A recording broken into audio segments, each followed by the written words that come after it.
Hey, it's Bill Corbett here at the Brooklyn Trade Show. We're here with the show director. Yeah, producer director, sure. Producer director, John Levin. It's been a great show. We're wrapping the show up in about an hour. It's going to be over. This is the 10th show, if you can believe it, John, that we've done together here in Brooklyn. What stands out for you this year at Trade Brooklyn? I think this year we have some extra new activations. We have some sponsorship sections and some fun things going on. We have headshots in the foyer here, so attendees could come and get a free headshot. We have your section with personal branding. And then specifically, we increased the seminars this year, and I think it really drew it increased the attendance, and we had a crowd that was really engaged in learning about how they can improve their business, market their business better, and things of that sort. I felt that way because during the sessions that I did, and I did like I did 4 sessions during the course of the day, and people were saying, well, at this seminar we were talking about this, we were talking about the websites, we were talking about all these different things. So I think there's a lot of integration between the different programs that happen today. So I think that was great. I think we've created a new little paradigm here that works nicely, and it's been a good energy. The show's been good. I listening to the buzz in the room. It's still continuing now. So how do you know when you're having a good show? So we've discussed this off and on over the years, but for me what happens is around 10 o'clock in the morning, the morning of the show, put aside the attendance at the breakfast, you could count numbers, count heads, but it really comes down to the interactions and the noise level. So at around 10 o'clock, 10:30, I usually poke my head into the room. Usually by then I could take a moment and just walk around, say hello to a few people, and at that point there's that noise level, that din that happen, that you hear. That all of a sudden I know when the room gets to a certain level, I know that the show happened, and I know the show's good, and that the vendors will be happy. We can hear it now. So what is anything people are doing this year that's different, that seems to be catching on? It's attracting attention with the vendors. It seems like some of the food people were pretty interesting, and some of the other technology, the visuals were capturing people. You even take a look at TGI has been one of our sponsors and exhibitors, and Vinny's passing by over there.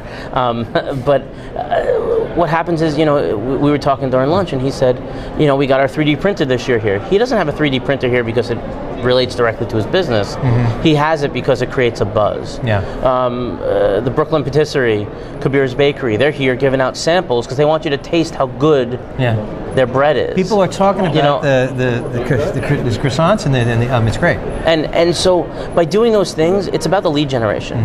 I think the understanding and the transformation with all the technology we have that can support us now, email blasting, CRMs, you can dump your leads into a database and then follow up and have a process.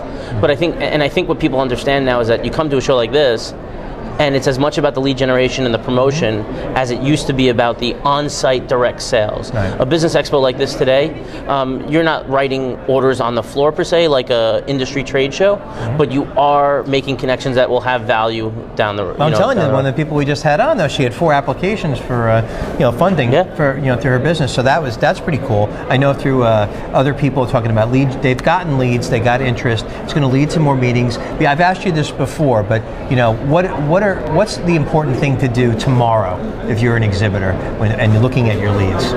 So I think what you have to do is you have to step back. It's almost like you have to take a breath, recover, let your legs rest, put them up, but nonetheless, sort your leads, categorize them, qualify them. And when you do that, and it'll then give you a direction ahead. It'll tell you who are the ones you need to speak to now, who are the ones in 3-6 months, and who are the ones that are your networking referral partners versus your direct sales, direct business. And that's how you got to look at it. You got to look at it with a plan. You have to approach it with a plan. Whatever the plan is, just have it. Even if it means you're calling them the next day. Just make sure you do not let the leads sit. Do not let the cars just sit there and collect dust. And we're sitting here. It's a Wednesday, right? So the show's going to end, and people are going to get back, and they're going to get back into business tomorrow. They're going to have 500 emails they didn't answer. But I always like to tell people, you know what?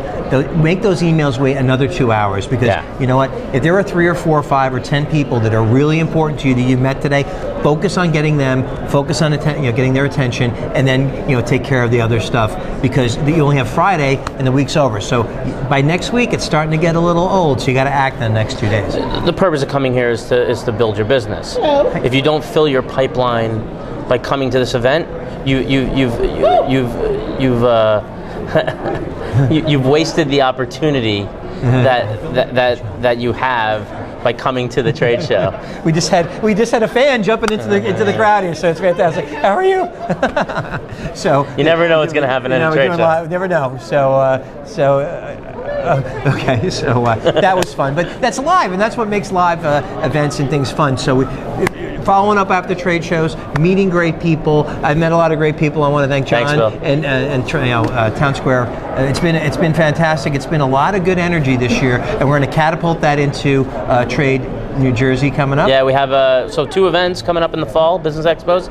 Trade Nassau will be October 19th, I believe, and then we have a new launch, Trade New Jersey, right in the heart of Townsquare's radio footprint with 101.5 as our featured sponsor, our major media partner on that event, which is radio we own right in the heart. It's the largest talk radio in New Jersey, and that'll take place November 2nd in Edison. And New Jersey is a tremendous market for small business and business, so I'm looking forward to learning more about that and being involved in those shows and having a good time. So thank you from Trade Brooklyn. It's been a fantastic show. Thank you, John Levin. Thank you. And we'll see you at the next one. And one more thing, townsquareexpos.com to find out more about all of our events. That's right. We need to plug townsquareexpos.com. Remember that, and talk to John and his sales team. There's tremendous opportunities to sponsor, be exhibitors, and grow your business. And we'll see you there in New Jersey and beyond.